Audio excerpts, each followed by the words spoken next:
Добар ден, почитувани, стартува најновата телма амбуланта. Денеска ќе зборуваме за женското здравје. Во нашето тело живеат огромен број бактерии кои придонесуваат за човековото здравје. И во матката и вагината има низа микроорганизми, која е нивната улога во однос на женското здравје. Кои бактерии обично се среќаваат во нормалната вагинална флора? Може ли да се наруши балансот на вагиналната микрофлора со примена на сапуни и разни средства за хигиена во интимната регија? Како да се зачува здравјето на вагиналниот микробиом? Ќе ја запрашаме доцент доктор Корнелија Трајкова, специјалист по гинекологија и акушерство во Аџибадем Систина и председателка на Македонското мултидисциплинарно здружение за хуман микробиом. Ќе погледнете блок реклами, а веднаш потоа следува навистина интересно издание.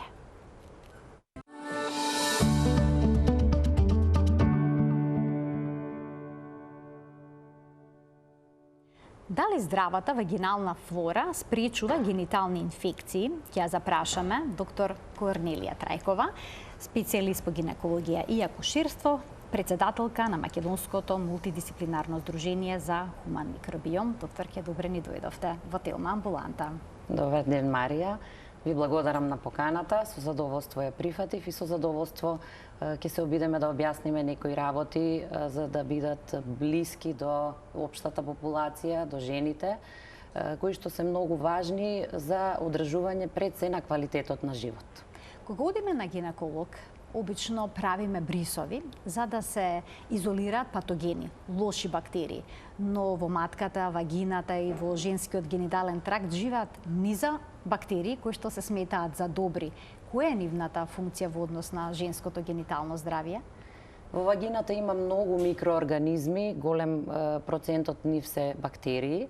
Некои имаат заштитна улога, меѓутоа некои може да предизвикаат болести, со тоа што некои пак се нормално присутни, меѓутоа во одредена состојба може да бидат причинители за одредена генитална инфекција, која што може сериозно да го загрози животот на жената. Постои една традиција со години наназад во гинекологија, односно гинеколошка пракса, да се земаат микробиолошки брисеви кај жените, дали е тоа по индикација, дали е во тек на бременост, дали има некаков проблем, меѓутоа оние стандардните брисеви кои што се практикуваат да се анализираат години наназад, се 4, кога зборуваме за микробиолошка анализа, се зема брис од вагината, од грлото на матката за анализа на патогени бактерии, за културелно иследување.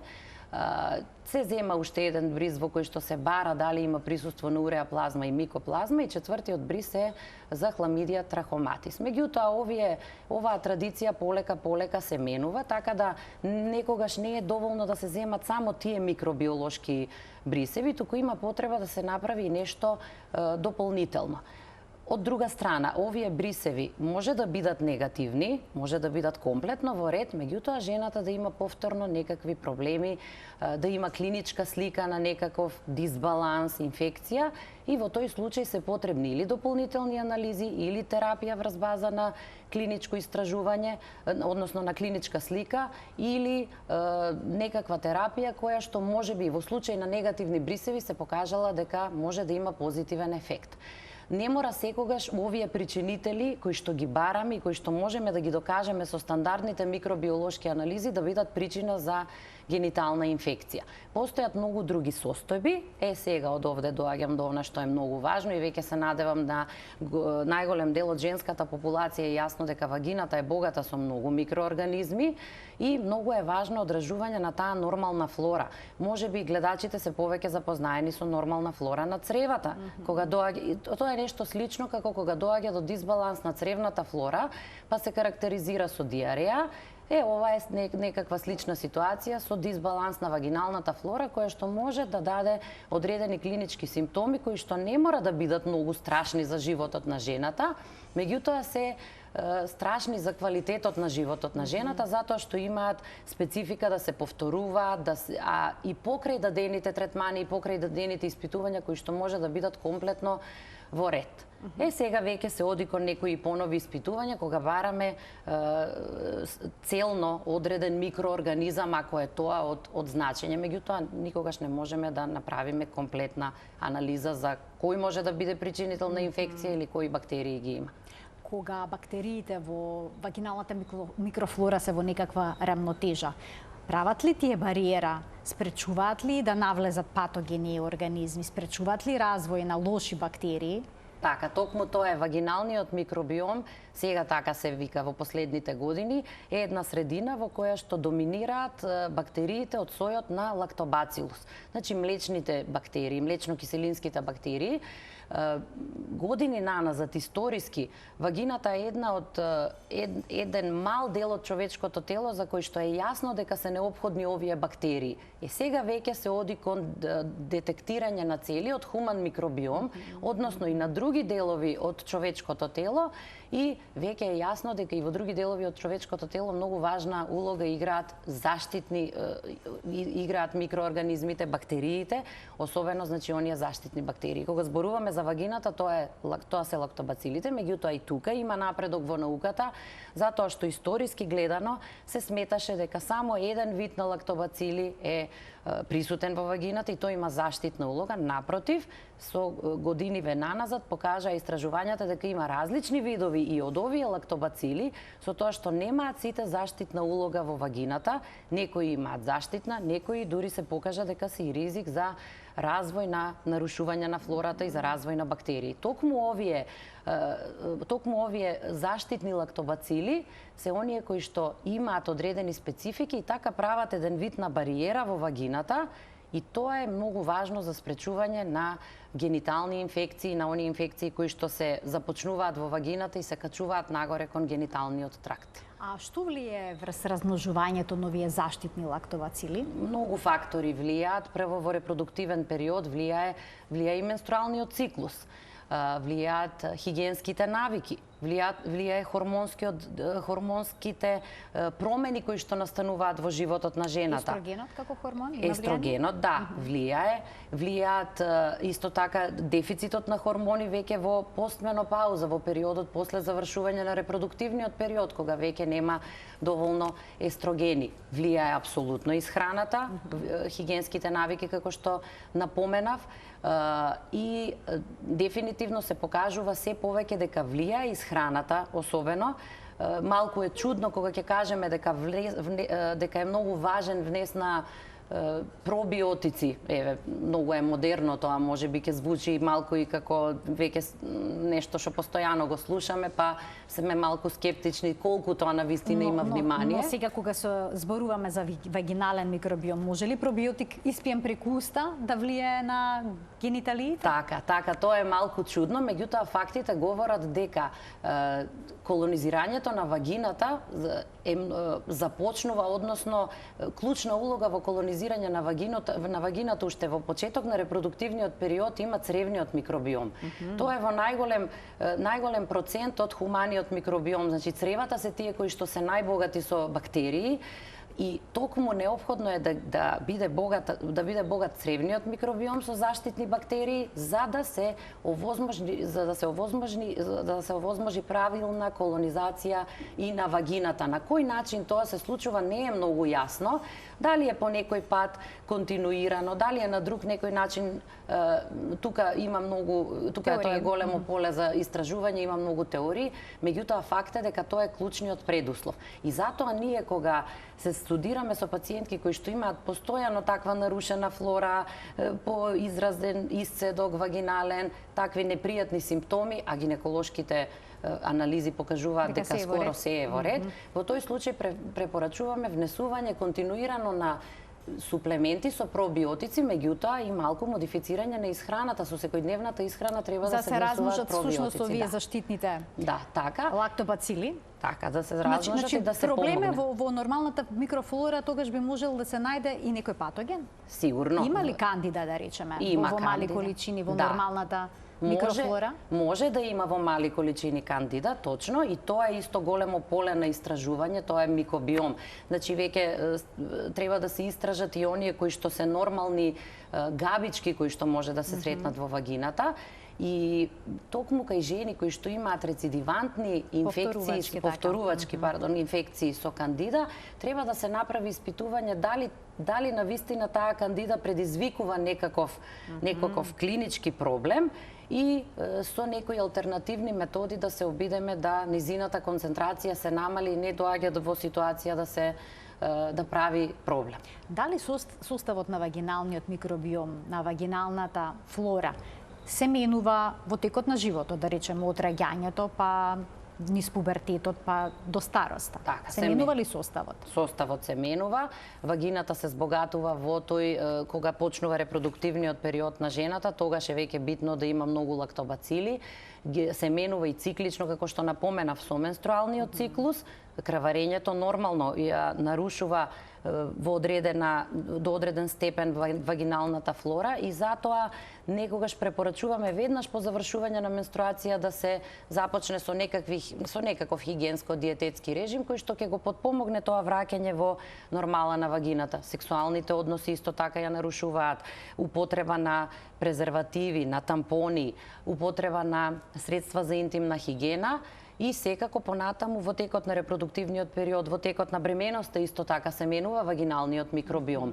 Нема менструални циклуси тогаш. Жените едноставно стануваат во тој период можеби по-чувствителни на нарушување на флората, односно по-чувствителни на инфекции. Тука треба да бидеме многу внимателни од почеток на бременоста до крај на бременоста за следењето, да се потпомогне некогаш со средства кои што ќе го стимулираат брзо нормализирање на вагиналната флора.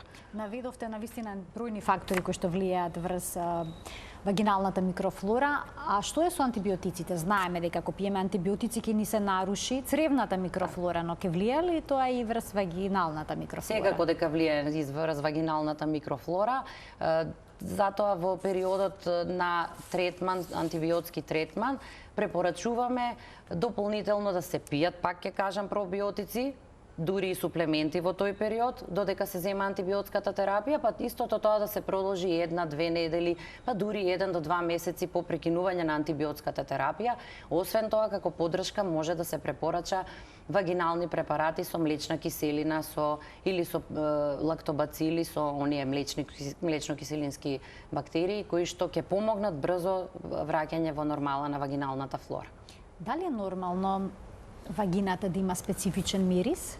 Не треба да има специфичен мирис, може да има малку киселкаст мирис секретот, меѓутоа сето она што отстапува од тој тип на мирис треба жената треба да се јави на гинеколог и да се направи. Има ли нешто што посочувате како проблематично кога станува збор за мирисот? Значи, она што е најинтересно, жените и што можат да го приметат е она еден лош специфичен мирис на риба.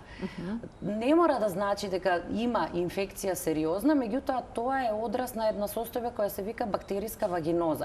Што се случува на почеток кога доаѓа до дисбаланс на вагината? Вагината е нормално кисела и затоа велам може да има еден дискретен мирис на кисел мирис секретот. Секрет може да има и треба да има во репродуктивен период, меѓутоа треба да биде белузлав, млечен, да нема поинаква боја, да нема грудчиња и да нема непријатен мирис. Освен тој дискретен киселкаст мирис, меѓутоа доколку дојде до промена на тој мирис, може да е знак за она или вагинален дисбаланс или веќе бактериска вагиноза, за која што не постои специфичен причинител, има многу причинители на бактериска вагиноза, односно тоа е еден, да кажам вака, едноставно повисок степен на еден дисбаланс во вагината, кој што е и апсолутно предуслов за развој на други патогени и збуфнување на концентрацијата на патогените бактерии кои што можат понатаму да предизвикаат и посериозно заболување, односно инфекции и качување на истото кон горните партии на гениталниот тракт.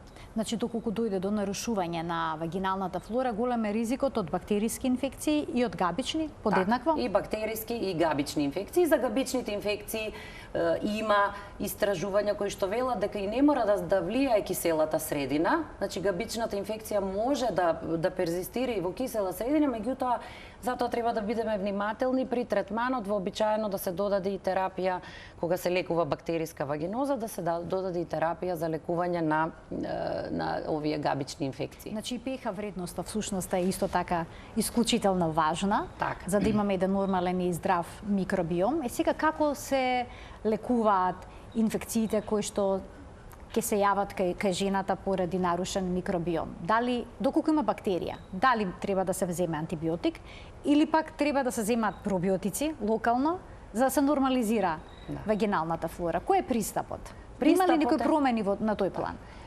Пристапот е, прво е битно да се направи гинеколошки преглед. Доколку има јасни знаци за бактериска вагиноза, бактериската вагиноза повеќе и тој дисбаланс се дијагностицираат со гинеколошки преглед.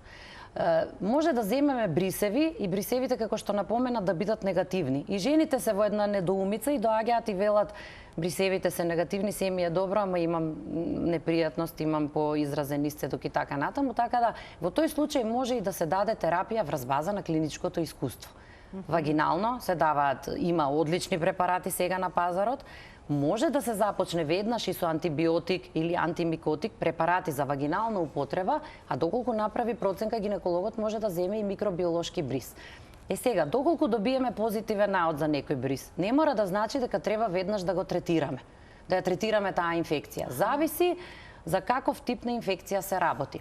Например, често добиваме позитивен наод за уреаплазма уреалитикум. Тоа е еден така контрадикторен микроорганизам, малку има различни ставови, треба да се лекува, не треба да се лекува, па и на глобално ниво, а релативно често добиваме позитивни брисеви. Ке кажам неколку збора затоа што сериозно голем процент од жените доаѓаат со таков наод, еве има уреаплазма уреалитикум. Тоа е микроорганизам кој што треба да се обидеме да го третираме, да го лекуваме, меѓутоа ќе очекуваме дека повторно ќе се појави во следните брисеви ако го бараме со микробиолошка анализа. Дел е од нормалната флора. И е дел од нормалната флора. И токму овие микробиолошки брисеви кои што ги правиме и кои што имаат клиничко значење, го детектираат и резултатот од брисот е позитивен тогаш кога го има овој микроорганизам во поголема концентрација од што е нормална во вагината.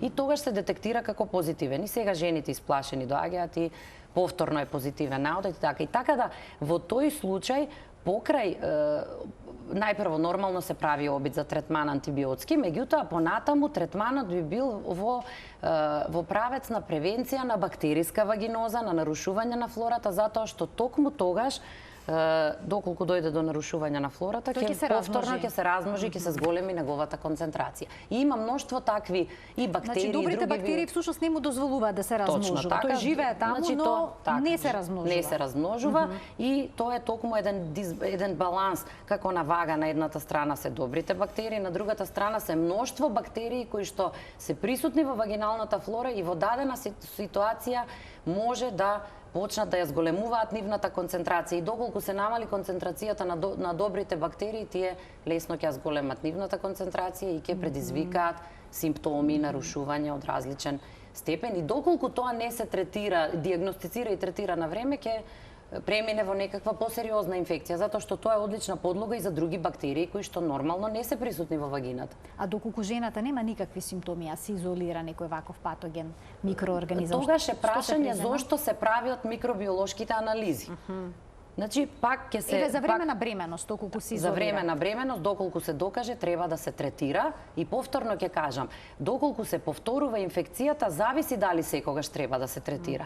Ќе започнеме еднаш со третман, зависи во кој период од бременост и може би подетално да ги следиме и анализите што ги земаме од микробиолошкиот, односно оние примероци од вагиналниот секрет, па дали навистина таму има некаква инфламаторна реакција или не, и дали навистина има причина да се третира тоа или не. И понатаму нормално таа информација ја даваме на педијатарот кој што ќе го прифати новороденчето за да знае уште од почеток да преземе одредени активности или. Но превентивно не се прават брисеви.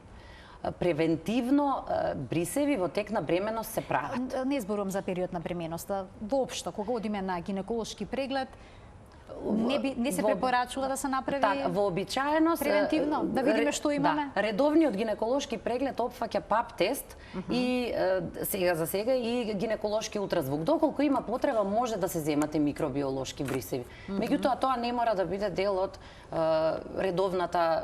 редовните гинеколошки контроли. И сега има и многу други микробиолошки анализи кои што се воведуваат. Ние ги споменавме само оние конвенционалните, старите кои што се пак ќе кажам нешто што го практикуваме многу одамна, меѓутоа има многу нови анализи со PCR метода се бараат било какви различни причинители во текот на репродуктивниот период кај девојчиња во менопауза, значи зависи што е потребно да побараме и во тој случај правиме анализи за тоа што е потребно кај одреден индивидуум. Меѓутоа тоа е индивидуален пристап. Нока е здрава жена доколку случајно се изолира некоја бактерија која што не дава симптоми, во тој случај може да се направи обид за антибиотски третман, меѓутоа повторно да се направи контрол и да се види дали таа е навистина причина за инфекција. Пак ќе кажам, битно е зошто се зема микробиолошкиот бриз. Ќе се задржиме уште малку на пробиотиците. Има вагинални пробиотици што се земаат преку уста. Што им советувате на жените како што ќе заклучите дека имаат нарушен микробиом вагинален, нарушена микрофлора? Што е подобро? Жените и сами може да детектираат, значи кога веќе ние советуваме кога ќе приметат дека има некаков поизразен исцедок, не типичен, може веќе и сами да стават препарати кои што се широко достапни по аптеките и кај нас, кои што содржат млечна киселина и некои пробиотици. Зошто млечна киселина? Млечна киселина затоа што таа ја закиселува вагиналната средина и помага доколку е намалена концентрацијата на лактобацилите, прави една средина која што ќе помогне и на лактобацилите да ја зголемат концентрацијата, тие да се размножуваат повеќе и да се спречи инфекција од овие потенцијално ризичните кои што нормално ги има во вагината. А и самите лактобацили создаваат млечна киселина и тоа е еден од начините на одржување на кисела средина во вагината. А инаку, освен овие препарати за вагинална употреба, кои што сега пак ќе кажем ги има во форма на гелови, во форма на таблети, во форма на капсули, може да се земаат и орално пробиотици од време на време. Било какви пробиотици, бидејќи на пазарот има цела палета, најразлични пробиотици. Важно ли е што содржат тие пробиотици? Важно е за репродуктивно, за генитално здравје, е важно составот на пробиотиците, затоа што многу студии години наназад веќе покажуваат дека неколку видови на лактобацили се клучни за одржување на репродуктивното здравје и кога бараме пробиотици треба да бидат точно пробиотици кои што ги содржат тие видови на лактобацили. Значи не се исти пробиотиците кои што се ги користиме за диареја, кои што содржат пробиотици од некаков тип што се важни за здравјето на цревата, и овие што се битни за вагиналното здравје. Не дека тие што се користат за нормализирање на флората на цревата нема да имаат ефекти. Тие ќе имаат ефект, меѓутоа подобро е веќе кога можеме да избереме да бидат тоа пробиотици кои што содржат лактобацили, кои што докажано имаат позитивен ефект на вагиналната микрофлора, а особено кога се работи за вагинални препарати. Жените кои што се во постменопауза имаат проблем со сувост на вагината. Дали кај нив овие пробиотици би можеле да го променат овој проблем и да ја нормализираат вагиналната микрофлора? Може да помогнат секако, меѓутоа она што е релативно ново и што се препорачува кај жените во постменопауза е употреба на препарати со хиалуронска киселина. И често препаратите со хиалуронска киселина се комбинирани и со млечна киселина. Дефинитивно има добар ефект, па дури во голем процент ја заменува употребата на естрогенски креми. Затоа што во постменопауза често советуваме и естрогенски креми од време на време да се употребуваат заради обновување на вагиналната флора, за намалување на таа сувост која што навистина го нарушува квалитетот на живот, така да ова е веќе една варијанта која што може жените да ја употребуваат. Значи препарати со хиалуронска киселина и може да ги употребуваат секој ден слободно и имаат навистина многу добар ефект, дури се правени и компаративни студии со ефектот на естрогени. Естрогените може да имаат и несакани ефекти, се користат и малку поретко, ова може да го користат почесто. Но ако нема естрогени, нема да има развој на оние заштитни Така е, нема развој на заштитни лактобацили. Што да се преземе тогаш? Може да се внесуваат во тој период повеќе пробиотици и тоа генерално со исхрана, со млечно, со ферментирани продукти, да се практикува секојдневно да се внесуваат со исхрана, некако ферментиран продукт, кисело млеко, јогурт, кефир, ајран, кисели краставички, зелка, природно ферментирани. Природно ферментирани продукти имаат одличен ефект на целокупното здравје, па и на репродуктивниот дел. Да ги поканиме гледачите. Од овој момент почитувани емисијата ќе биде контакт на доцент доктор Корнелија Трајкова, гинеколог акушер во Аџибадем Систина, е гостинка во студиото на Телма и со неа зборуваме за вагиналниот микробиом и за женското, за женското здравје. Начинот на хигиената, доктор, исто така многу влијае врз балансот на вагиналната микрофлора. Како да се одржува хигиената во интимната регија? Дали е прифатливо да се користат сапуни? Да, тоа е дилема, вечна дилема. Прво и основно е сите девојчиња уште од детска возраст мајките се должни да ги научат како треба да се бришат после одење во тоалет. Значи тоа е неопходно и тоа треба да. Тоа е неопходно и мора да се знае дека бришењето треба да биде од напред кон назад.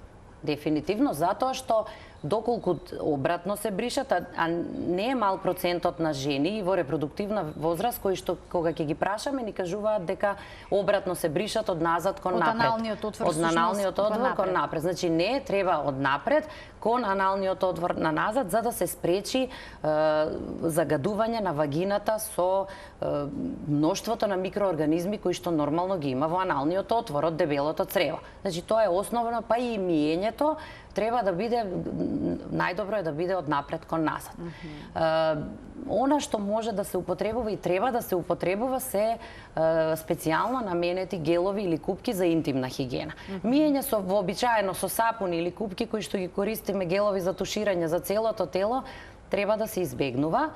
Значи, постојат веќе многу гелови за интимна хигиена кои што се имаат ниска pH вредност, имаат млечна киселина и токму такви треба да се употребуваат. Да не биде тоа прекумерно употребување, значи барем еднаш дневно, може и 2 пати дневно да биде миење со овие гелови, меѓутоа со многу мала количина, со некоја 1-2 капки, колку да не биде со чиста вода. Затоа што постои па едно мислење дека миење само со чиста вода не може, мора да се измие некогаш и со мора да се измие гениталниот отвор, односно надворешните гениталии зборуваме. Вулвата, да, надворешниот дел, значи мора да се измие и со некаков сапун, меѓутоа не треба тоа да бидат ни бебешки сапуни. Не треба да се користат. Смета дека бебешките сапуни се одлично решение бидејќи се нежни. Да, наменети за бебе, меѓутоа се наменети за бебе. Бебешката кожа не е иста како кожата на жената. Значи има различни специфики, така да не треба да се користат бебешки сапуни, треба да се користат такви купки специјално наменети. Зборуваме за измивање на надворешните гениталии, не зборуваме за измивање на вагината. Имаме гледачки, ќе ве прашам и за измивањето на вагината, но пред тоа ќе му дадеме предност на гледачот и неговото прашање. Добар ден. Добар ден, Марија. Добар ден. Поздрав до вас и до доктор Корнелија. Добар ден. Сакам да ја прашам дали може би е вон контекстот на ова денешна тема, али пак ја мислам дека не сум многу далеку. Мојата ќерка имаше неколку спонтани и некаде прочитав дека бактеријата листерија може да предизвика спонтан абортус. Дали е тоа точно? Исто така и салмонелата. Но најмногу е потенцирана бактеријата листерија. Добро, ви благодарам за вклучувањето. Дали може да добијаме доктор Корнелија? Секако ќе добиете одговор. Ви благодарам за вклучувањето во програма. Поведете, доктор. Точно, листерија моноцитогенез е докажан причинител на спонтани абортуси.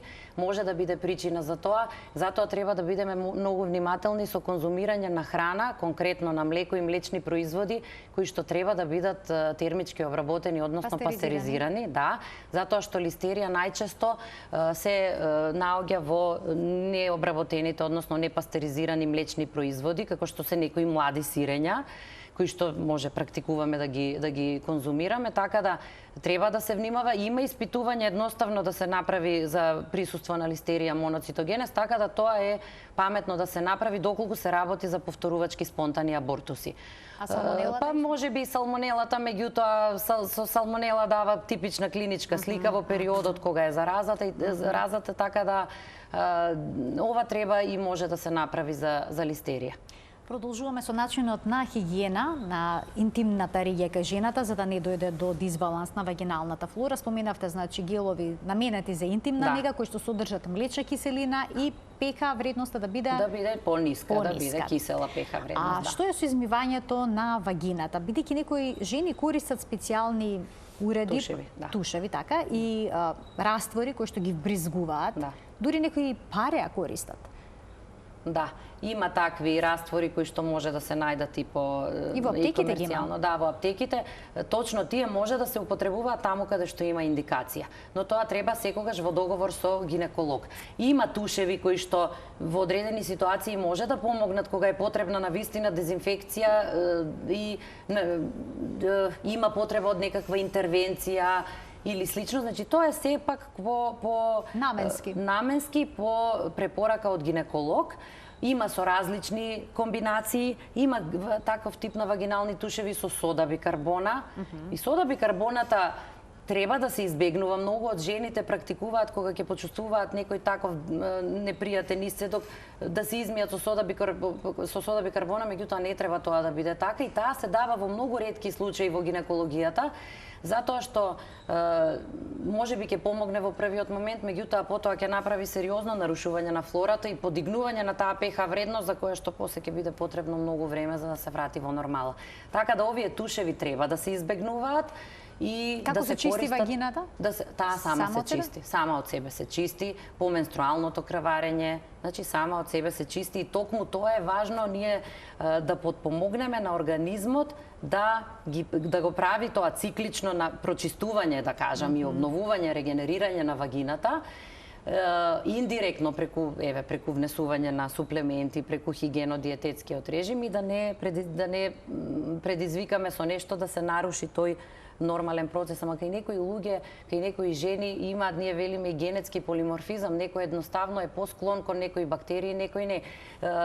Голем процент од жените, ќе го спомнам сега, и HPV вирусот, доаѓаат во контакт со хуман папилома вирусот, меѓутоа нема кај сите да предизвика промена на грлото на матката, само кај некој ќе предизвика. Така.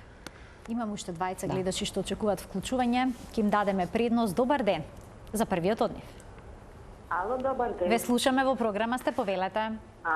Едно прашање за докторката. Ќерка ми има 22 години, но нема редовна менструација. Добро. Така. Загрижена сте бидејќи нема редовна менструација и претпоставам прашањето е што треба да се направи за да се регулира циклусот. Да, на секој 46 или 8 дени доаѓа и нередовно. Така. И сега сме загрижени што понатаму. Така. Ви благодарам за вклучување, докторке, да го слушнеме и следното прашање. Ова е, добро, да. И следното прашање за да не чека гледачот, бидејќи малку почека. Добар ден. Добар ден. Повелете. Јас едно прашање имам за мене. Така. Може? Да, секако ве слушаме, повелете. Вака, јас на гинеколошки прегледи одам редовно. И докторов вели ништо немаш, демек, секакви испитувања имам направено, ама изгледа имам нездрава, како што гледам ваква вагинална флора, осеќам долу како нешто да не ми е во ред. Што чувствувате конкретно?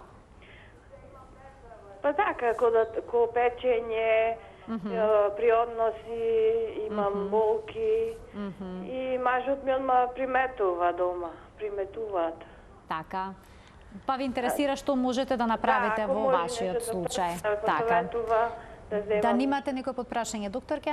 Не, тоа е се. Ви благодарам за вклучување, да почнеме редоследно со првата гледачка. Првата гледачка малку надвор од контекстот на денешната тема, меѓутоа секако дека ќе одговорам, треба да се направат гинеколошки испитувања, да се види точно што најпрво дали морфолошки, односно дали има некакви промени кои што се видливи на ехо, И доколку нема таква работа, може да се направат и лабораториски хормонски испитувања и доколку се открие причина да се даде терапија со хормони за регулирање на циклусот.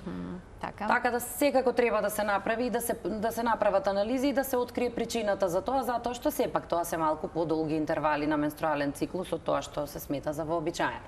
А во однос на втората гледачка? За втората гледачка, токму за тоа говориме. Нарушена вагинална флора се е уредно, гинеколошки брисевите се уредни, па дури на гинеколошки преглед може би се уредно да изгледа, а жената има таква нелагодност. Токму тогаш препорачуваме и советуваме да се проба со вагинални гелови, со млечна и хиалуронска киселина или со пробиотици, достапни се тие во аптеките, веќе може да се набават.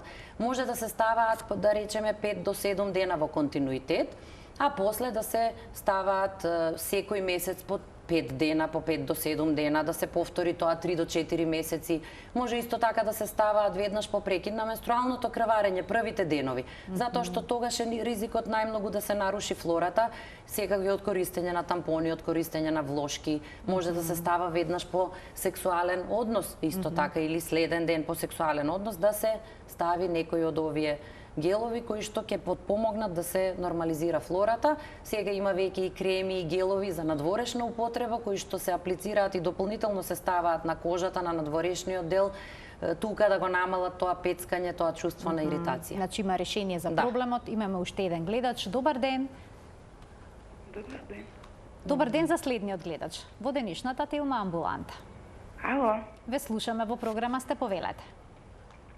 Сакам да ја прашам докторката.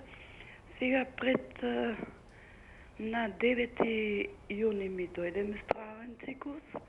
Ми траеше негде околу 10 дена. И сега пак се повтори на 26 јуни ми дојде и уште ми трае обилно. На која возраста? 44 години. 44 години, така.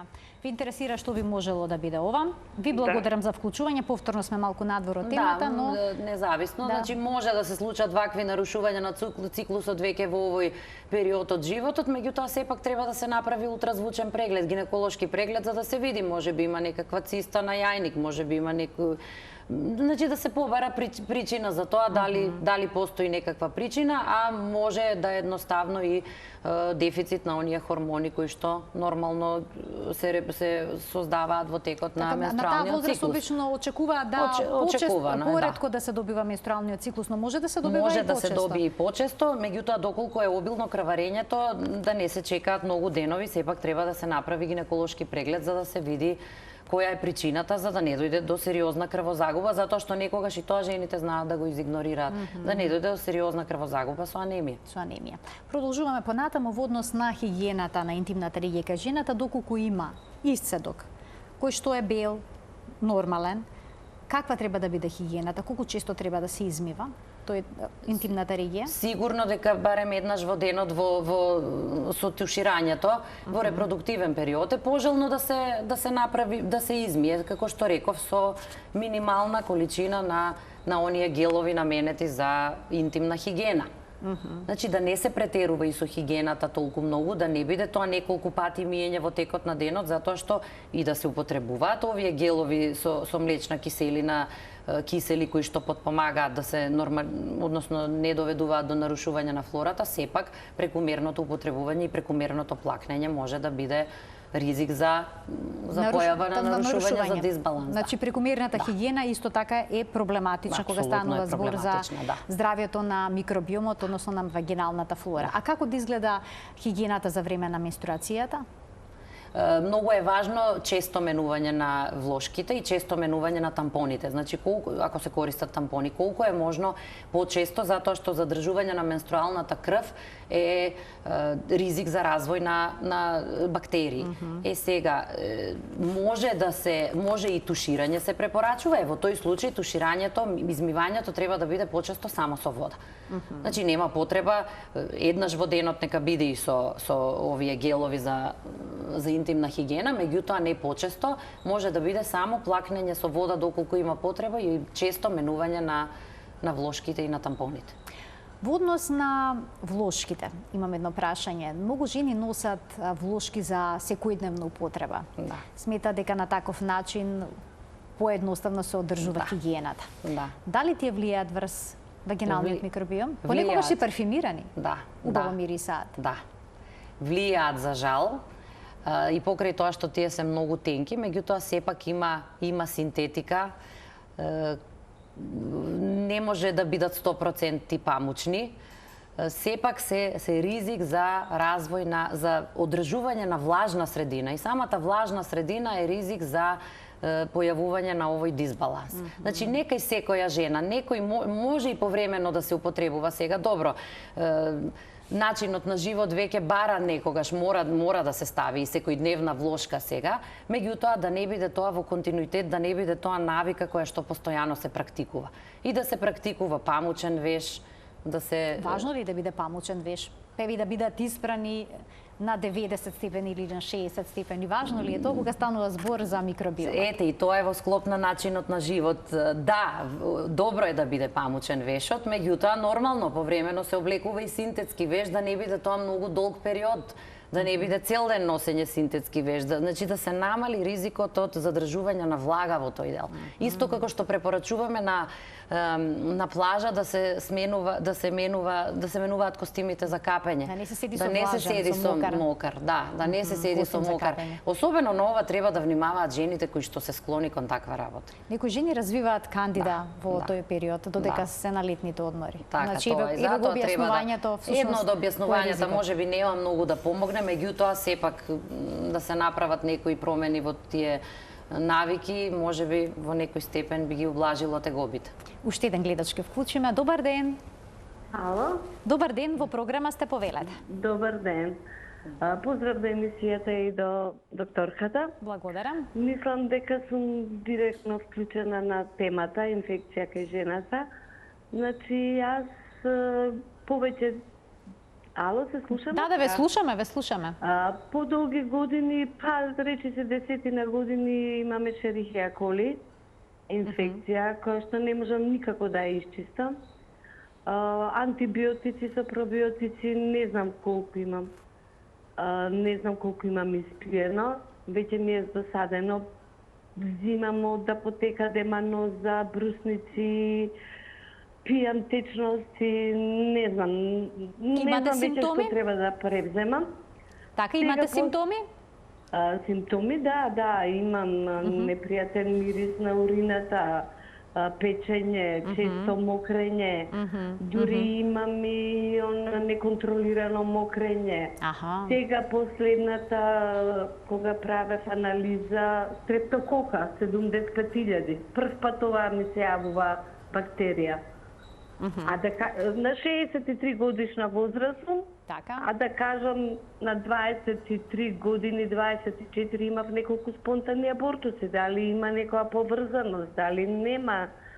Не знам. Прашањето ми е дали може нешто да се излечат овие бактерии, како може, што треба Како да го решите проблемот? Така, ви благодарам Како да го за решам, вклучувањето. Овие инфекции кај жените знаат да бидат Да. многу упорни. Многу упорни и повторувачки, со години, со симптоми повремено, па без симптоми да се ублажат и повторно. Гениталниот и уринарниот тракт се многу блиско еден до друг. И секогаш кога лекуваме инфекција на гениталниот тракт, треба да помислиме на уринарниот, а особено обратно. Ако има уринарна инфекција, секогаш треба да помислиме дека таа може да биде присутна во гениталниот тракт. Ешерихија коли е чест причинител на уринарни инфекции. Се случува таа да се некаде да остане во уринарниот тракт и покрај намалување, исчезнување на симптомите и во повторно во дадена ситуација да букне, да ја зголеми концентрацијата и да предизвикува вакви проблеми, па дури и нагоре кон бубрезите.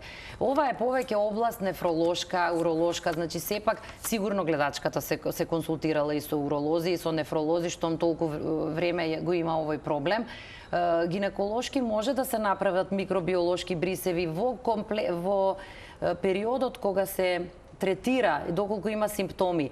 Мој совет е да употребува вакви гелови, пробиотици и вагинално за да се спречи гениталната инфекција и она што е многу битно, може да се направи анализа од брисот во координација со микробиологот кој што би го гледал примерокот од бриз, за да се види дали навистина постои таму инфламаторна реакција, дали постојат леукоцити, дали таа ешерихија доколку е присутна во вагината, треба да се лечи или може би е веќе дел од нормалната флора. Но секако кога има симптоми од уринарниот тракт, треба да се подпомогне вагината да не дојде до инфекција таму. А она што споменав за стрептокок, значи стрептокок група Б, доколку се работи за тој стрептокок, веројатно е тоа галактие, околу 30% од популацијата во светот, не знаеме точно кај нас, колку е, нема соодветни истражувања, е колонизирана. Жените се колонизирани со стрептокок во дебелото црево. Само објаснете ни. Значи, тој стрептокок се наоѓа нормално во дебелото црево, кај околу 30% од популацијата и во одредена ситуација може да се детектира, да се открие дека го има во одредена повисока концентрација во урината, во мокрачата, и тогаш треба да се третира. А всушност потекнува од дебелото црево? Потекнува од дебелото црево, меѓутоа жената не е целта да се излекува комплетно жената, целта е да се намалат симптомите, да тој се излекува од уринарниот тракт, меѓутоа треба да се внимава затоа што во иднина повторно може да се појави таква инфекција. Ова е особено важно за периодот кај на бременост и пред породување, кај жените што го имаат овој стрептокок, даваме профилакса антибиотска, значи спречуваме пренос во текот на раѓање на жената, за да жената не го пренесе стрептококот на новороденчето. Бидејќи бебињата се колонизираат всушност при породувањето со бактериите кои што се присутни кај мајката. Да, и затоа спонтаното породување треба да го предпочитаме во однос на царскиот рез секогаш и тоа е еден позитивен аспект за спонтано породување, затоа што новороденчето се колонизира со корисни бактерии кои што се многу важни за имунолошкиот систем понатаму. Така влијаат директно врз здравјето на здравјето, заштитниот систем на индивидуата на новороденчето, на бебето. И моето последно прашање за денеска се однесува за оние срамни влакненца што ги имаме во интимната регија. Имат ли тие некаква функција, бидејќи сега е тренд да се отстрануваат?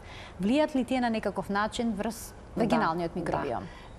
Токму така самата анатомија на телото го направила тоа, нели, да има срамни влакненца таму за да ја штитат интимната регија. Тие имаат заштитна улога, меѓутоа со трендот на отстранување веќе не знам дали има смисла да се дискутира на таа тема.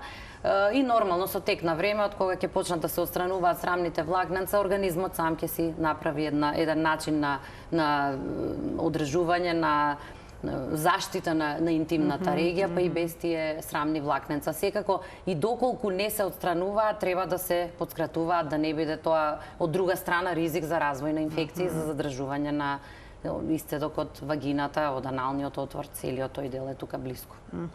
И моето последно прашање сепак се однесува на стресот што секојдневно го живееме. Влијаат ли стресните ситуации во животот врз микроорганизмите кои што живеат во нашето тело, па и во вагината и гениталните органи?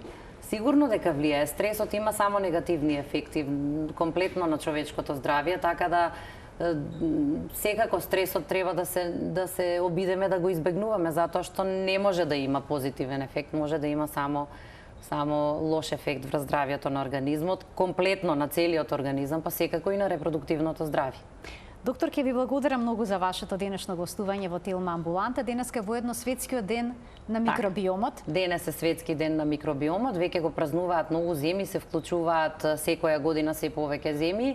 Целта е да ги запознаеме, да ја запознаеме општата популација за тоа колку се важни овие бактерии кои што ги има и микроорганизми и други типови кои што ги има на нашето тело. Јас како гинеколог зборувам за репродуктивното здравје. Ние формиравме од минатата година и здружение во склоп на Македонското лекарско друштво. Тоа е Македонско мултидисциплинарно здружение за хуман микробиом. Почнавме со некои активности, веќе одржавме 3 состаноци стручни, за сега се членови само лекари, бидејќи е тоа склоп склоп на Македонското лекарско друштво, меѓутоа со задоволство нашите активности веќе ги прошируваме, се вклучуваат и луѓе од други области, комплетно не мора да бидат тоа и здравствени работници, и едноставно еде така за подигнување на свеста, за запознавање на општата популација со тоа колку е важно да ги почитуваме тие бактерии и микроорганизми кои што се многу важни за нашето здравје. Така, кои што директно влијаат врз нашето здравје и нашиот имунитет. И само да напоменам уште нешто, и во нашата болница, во клиничката болница Аџи Бадем Систина, практикуваме, работиме анализа на вагинален микробиом, едноставно со земање на бриз од вагина, кој што се анализира во соработка со Македонската академија на науки и уметности. Тоа е едноставна процедура која што се препорачува кај жени кои што навистина има индикација, и ги бараме точно бактериите кои што ги содржи вагината, односно правиме анализа дали ги содржи оние заштитни бактерии. Испитувањето не е комплетно, тоа се почетоци на анализа на вагиналниот микробиом, за да ние го детектираме целиот вагинален микробиом, треба многу време, меѓутоа еве почнуваме барем еден дел да работиме. Ви благодарам уште еднаш за гостувањето и благодарам и на гледачите за вниманието со кое што денеска не следеа. Ви посакувам пријатен ден.